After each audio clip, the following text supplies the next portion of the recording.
नमस्कार विद्यार्थी मित्रांनो, मी अभिजित पुन्हा एकदा तुम्हा सर्वांचं माझं YouTube channel Studyfy IAS MPSC UPSC येथे मनापासून स्वागत करतो.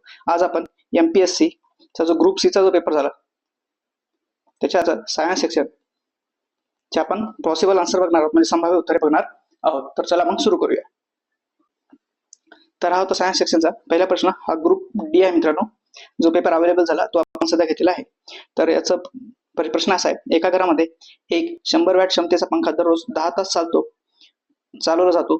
2 50 वॅट क्षमतेचे बल्ब दररोज 5 तास चालवले जातात. तर विजेचा दर प्रति युनिट 5 किलोवॅट रुपये असेल तर 30 दिवसांसाठी महिन्याचे वीज बिल किती रुपये येईल? तर या प्रश्नाचं उत्तर म्हणजे 225 रुपये यायला हवंय. तर याचा पॉसिबल आन्सर असणार आहे 225 रुपये. आता मी ते तुम्हाला सॉल्व्ह नाही करून देणार. आता मी फक्त तुम्हाला जस्ट संभाव्य उत्तर सांगणार आहे की काय उत्तर असेल. पुढचा प्रश्न आहे, कोणते किरण चुंबकाच्या सानिध्यात दिशा बदलत नाहीत असं म्हणलेलं आहे. तर याचं उत्तर आहे गॅमा रेज, पर्याय क्रमांक 3. जर तुम्ही गट ब चा पेपर बघितला असाल तर तिथे त्यांनी एक्सरेवर प्रश्न विचारला होता. तिथे मी इलेक्ट्रोमॅग्नेटिक स्पेक्ट्रम एक्सप्लेन केलं होतं. जर तुम्ही गट ब चं पण मी सायन्सच्या सेकंडचे संभाव्य उत्तर टाकले आहे तर तो व्हिडिओ तुम्ही पाहू शकता. तिथे तुम्हाला त्याचं एक्सप्लेनेशन भेटेल. तर या प्रश्नाचं उत्तर आहे गॅमा किरण. पुढचा प्रश्न आहे, खालीलपैकी कोणत्या पर्याय जलविद्युत केंद्राचा संभावित दुष्परिणाम नाही? तर याचं उत्तर आहे मित्रांनो वायू प्रदूषण. जमिनीची धूप होते तर हे 100% होते. नैसर्गिक प्रवाह बाधित होतो. ही नदी वाहते, इथं जर आपण धरण बांधलं, इथे डॅम बांधलाय किंवा तो जो प्रोजेक्ट आहे तो प्रोजेक्ट केला तर नैसर्गिक प्रवाह बाधित होतो. पाण्यातील जलचरांच्या नैसर्गिक जीवनामध्ये बाधा येते. तर या तिन्ही गोष्टी होतात. तर याचं संभाव्य उत्तर असणार आहे पर्याय क्रमांक 1. पुढचा प्रश्न आहे, मॅल्काइट हे डॅटेज धातूचे मूळ ओर आहे. तर त्याने ओरवर प्रश्न पण विचारला होता. तिथं ग्रुप बी ला त्यांनी बॉक्साईट विचारला होता अल्युमिनियम साठी. तिथे मी सांगताना सांगितलं होतं की मॅल्काइट हे तांब्यासाठी आहे. मी ती तुम्हाला स्क्रीनशॉट पण दाखवून देतो. तुम्हाला फक्त 1 मिनिट वेळ द्या. तर तुम्ही येथे ती स्क्रीनशॉट अवेलेबल झालेली आहे. ते स्क्रीनशॉट झूम करतो जेणेकरून ते पाहता येईल. ग्रुप बी चा हा पेपर होता. तिथे त्याने बॉक्साईड ओरवर विचारलं होतं. अल्युमिनियमचं ओर काय आहे म्हणून बॉक्साईड होतं. तिथे मी माल्काइट हे तांब्याचं आहे सांगितलं होतं. गॅलिना लीडचं पण सांगितलं होतं. आणि डोलोमाइट हे मॅग्नेशियम आणि कॅल्शियम हे सांगितलं होतं. आणि आयरनचे मी 4 कलर सांगितले होते, मॅग्नेटाइट, हिमेलाइट, लिमोनाइट आणि सेरेटाइट. तर ही 4 कलर सांगितलं होतं लोहाचे. तर त्यांनी मॅल्काइट हा तांब्याचा असतो हा विचारला. तर सरळ इथून हा प्रश्न आपल्याला भेटून जातो. म्हणजे PYQ चं रिपिटेशन त्यांनी जस्ट 2 एक्झाम मध्ये म्हणजे आठवड्याभरामध्येच प्रश्न जर तुम्ही हे अनालिसिस केलं असतं तर तुम्हाला भेटला असता. पुढचा प्रश्न आहे, कॅल्शियम आणि क्लोरीन हे डॅटेज बनवताना एकत्र येऊन कॅल्शियम क्लोराईड तयार करतात. तर याचं उत्तर आहे मित्रांनो आयनिक बॉन्ड. कॅल्शियम हा देणार इलेक्ट्रॉन आणि क्लोरीन एक इलेक्ट्रॉन घेणार. म्हणजे हा डोनर आहे आणि हा रिसिव्हर आहे.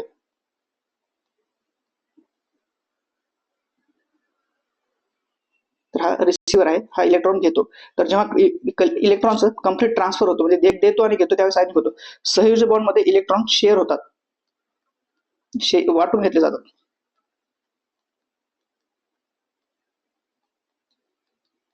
इलेक्ट्रॉन हे वाटून घेतले जातात. हायड्रोजन बॉन्ड हा 2 हायड्रोजन मॉलिक्यूल मध्ये बनलेला असतो. आणि धातू बॉन्ड म्हणजे एक धातू दुसऱ्या धातू सोबत जुटलेला असतो, त्याला धातू बॉन्ड म्हणतात. तर 70चं उत्तर आहे पर्याय क्रमांक 2. पुढचा प्रश्न असणार आहे, पितळ हा डॅडेश धातू मिश्र आहे. तर याचं उत्तर आहे तांबे आणि जस्त. आता तांबे आणि कथील मध्ये सुद्धा आपल्याला इथं कन्फ्युज झालं असतं. तर हा ब्रॉन्झ होतो, हा ब्रॉन्झ आहे. याचं उत्तर आहे पर्याय क्रमांक 4 तांबे जस्त. कांगारू हा पिशवी असलेला सस्तन प्राणी आहे. बरोबर आहे. कांगारू कुठे सापडतात? आपण म्हणतो ऑस्ट्रेलिया. जेव्हा ऑस्ट्रेलिया इंडियाची मॅच असते तेव्हा कॉमेंट्री मध्ये तुम्ही बोलताना सहज ऐकलं असेल की आज कांगारू बडे अच्छे खेळे किंवा कांगारू क्या जीत अशा टाइप मध्ये.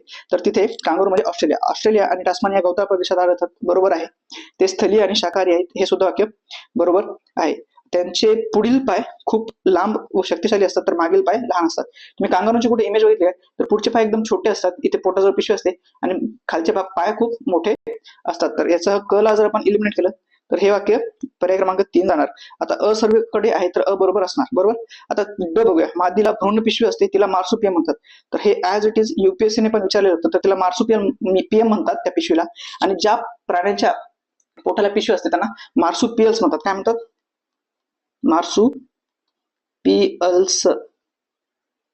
मार्सुपियल्स म्हणतात. तर ड सुद्धा बरोबर आहे. जर ड बरोबर आहे तर ड इथं फक्त एकाच ऑप्शन मध्ये आहे. माझं पर्याय उत्तर 4 असणार आहे.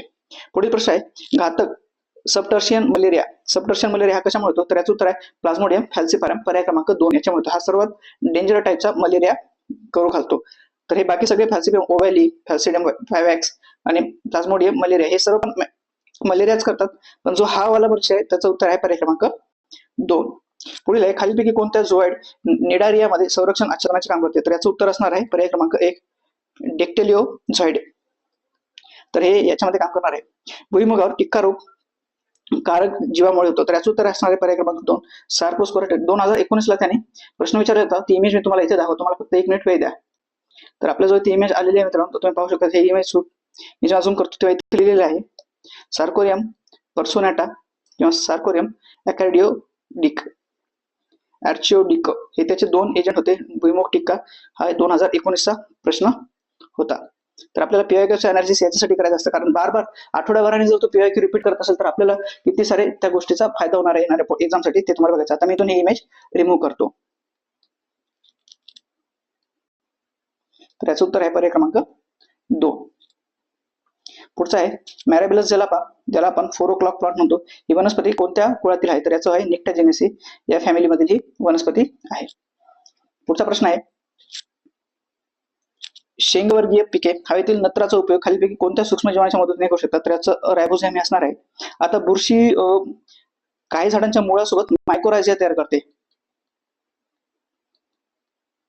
मायकोरायझिया जे पण नायट्रोजन फिक्सेशन मध्ये काम करतात, पण त्यांनी खास करून शेंगवर्गीय कशासोबत करते, तर रायझोबियम असणार आहे. आणि हे फक्त पर्याय क्रमांक अ मध्ये आहे. विषाणू कुठल्या प्रकारे करत नाही आणि प्रोटोझोआ कुठल्याही प्रकारे करत नाहीत, तर याचं उत्तर असेल ओनली ए. 77चं उत्तर असणार आहे ए. पुढील प्रश्न आहे जोड्या लावा. आणि हा अगदी सोपा प्रश्न होता मित्रांनो, एका जोडीवर हा लागतो. एड्स हा कशामुळे होतो, तर एड्स हा HIV इम्युनोडिफिशियन्सी व्हायरसमुळे होतो. तर अचं 4 पर्याय क्रमांक 3 मध्ये आपलं इथं उत्तर निघून जाते. तसंच मग कांजण्या हे कशामुळे होतात, तर ह्या व्हेरिसोला जोस्टर विषाणू पर्याय क्रमांक 3 ला आहे. त्याच्यानंतर लिव्हर, आता लिव्हरला आपण हिपॅटिक म्हणतो, हिपॅटिसिस म्हणतो, तर त्याच्यामुळे हिपॅटिसिस ई हा विषाणू असणार आहे. आणि रक्तस्राव ताप म्हणजे ज्याला आपण हेमोरेजिक फिवर आहे, ती डेंग्यू या विषाणूमुळे होते. तर याचं उत्तर असणार आहे पर्याय क्रमांक 3. पुढचा प्रश्न आहे मानवी रक्तामध्ये प्लाझ्मा किती टक्के असतो, तर याचं सरळ उत्तर आहे मानवी रक्तामध्ये 55% हा प्लाझ्मा असतो. 45% हे आरबीसी असतात. लाल रक्तपेशी आहे 45% असतात आणि 55% हा प्लाझ्मा असतो. खालीलपैकी रक्त गोठण्यासाठी पथ्यमध्ये नैसर्गिक औषध कोणते आहे, तर याचं उत्तर आहे हेपॅरिन. हेपॅरिन हे नैसर्गिक रक्त गोठण्यासाठी कार्य करते. तर आपण आता विज्ञान सेक्शनचे सर्वच्या सर्व प्रश्न आपण बघितलेले आहेत. ही संभाव्य उत्तर आहेत मित्रांनो. याच्यात कदाचित म्हणजे एखादं 2 उत्तर बदलण्याची शक्यता असतो, पण बाकी सर्व उत्तर एकदम व्यवस्थित आहेत. तर 80चं उत्तर आहे हेपॅरिन. तर आपण अशा प्रकारे बघितलेले आहेत विज्ञान या सेक्शनची सर्व काही उत्तरे. पुन्हा एकदा लवकर पाहूया. तुम्हाला ह्या चॅनलला लाईक करायचं आहे, जर हा व्हिडिओ आवडलेला असेल तर शेअर करा आपल्या मित्रांसोबत. तुमचे मार्क्स चेक करा किती येतात, किती जात आहेत. काही डाऊट असतील तर तुम्हाला मला कमेंटमध्ये विचारा तुम्ही. आणि सबस्क्राईब करायला विसरू नका. तुम्ही या चॅनलला सबस्क्राईब करा, जेणेकरून मी जसे दुसऱ्या सेक्शनचे व्हिडिओ अपलोड करेल ते तुम्हाला पाहता येतील. हा 2025चा एमपीएससी ग्रुप सीचा सायन्स सेक्शनचा आपण अनालिसिस केलेला आहे. तर याचं उत्तर आहे, जो प्रॉब्लेम होता त्याचं उत्तर आहे पर्याय क्रमांक 2 225 रुपये. हा गॅमा किरण असणार आहे. याचं उत्तर एकच मिनिट, हा प्रश्न रिमूव्ह करतो जेणेकरून आपल्याला खालचा प्रश्न दिसेल. हा जो प्रश्न होता जलविद्युत केंद्राचा संभाव्य दुष्परिणाम नाही, तर याचं उत्तर वायू प्रदूषण असणार आहे. मॅल्चाइट हा तांब्याचा आहे, जो आपण स्क्रीनशॉटच्या माध्यमातून पाहिलाय. त्याच्यानंतर कॅल्शियम आणि क्लोरीन याच्यामध्ये आयोनिक बॉन्ड असणार आहे. पितळ हा तांबे आणि जस्त, जो की कॉपर आणि झिंकचा असणार आहे. त्याच्यानंतर कांगारूंना पिशवी असेल, हा प्रश्नाचं उत्तर पर्याय क्रमांक 4 ब ड बरोबर असणार आहे. क हे वाक्य चुकीचं आहे. त्याच्यानंतर घातक सर्बिटिएसिस मलेरिया प्लाझ्मोडियम फॅल्सिपारमुळे होणार आहे. 74चं उत्तर आहे खालीलपैकी कोणत्या झोएडमुळे नायडेरियामध्ये संरक्षण आच्छादन असते, याचं उत्तर आहे डिक्लोझॉइड पर्याय क्रमांक 1. भुईमुगावर टिक्का कोणत्या कारकामुळे होतो, तर त्याचं उत्तर आहे पर्याय क्रमांक 2 सर्स्कोपोरा पर्सोनेटा. त्याच्यानंतर मॅरेबिलस ज्याला त्याला 4 o'clock प्लांट म्हणतात, हे नेक्टेजेनेसी फॅमिलीतील आहे, नेक्टेजेनेसी या कुळातील आहे. त्याच्यानंतर शेंगवर्गीयसाठी आपण काय म्हणतो, तर शेंगवर्गीयसाठी रायझोबियम हा बॅक्टेरिया त्यांना मदत करतो. बुरशी झाडांच्या मुळांसोबत मायकोरायझिया असं एक सिम्बायोटिक असोसिएशन तयार करतात, तिथून नायट्रोजन फिक्सेशन करते. पण इथे त्याने सूक्ष्मजीव आणि जीवांच्या मदतीने करू शकते असं विचारले, तर ते आहे रायझोबियम. त्याचं उत्तर असेल पर्याय क्रमांक 1. तर इथे दिलेलं आहे ते 78 हे एड्स एकाच्यावरून आपल्याला जोडी लागून निघून जाते, पर्याय क्रमांक 3 याचं उत्तर संभाव्य उत्तर असणार आहे. पुढचा प्रश्न आहे 79 मानवी रक्तामध्ये प्लाझ्मा किती टक्के असतो, तर 55% प्लाझ्मा असतो. आणि आरबीसी असतात 45%. तर हे झालं 100 आहे. त्याच्यानंतर खालीलपैकी रक्त गोठण्यास प्रतिबंध करणारे नैसर्गिक औषध कोणते? तर हिपॅरिन हे त्याचं उत्तर असणार आहे मित्रांनो. तर आपण इथे थांबूया. तुम्हाला हा व्हिडिओ सेशन कसा वाटला तुम्ही मला नक्की कमेंटमध्ये सांगा आणि तुमचे मार्क्स चेक करा आणि तुमचा विज्ञान या विभागाचा स्कोर किती आहे ते मला तुम्ही कमेंट बॉक्समध्ये सांगा.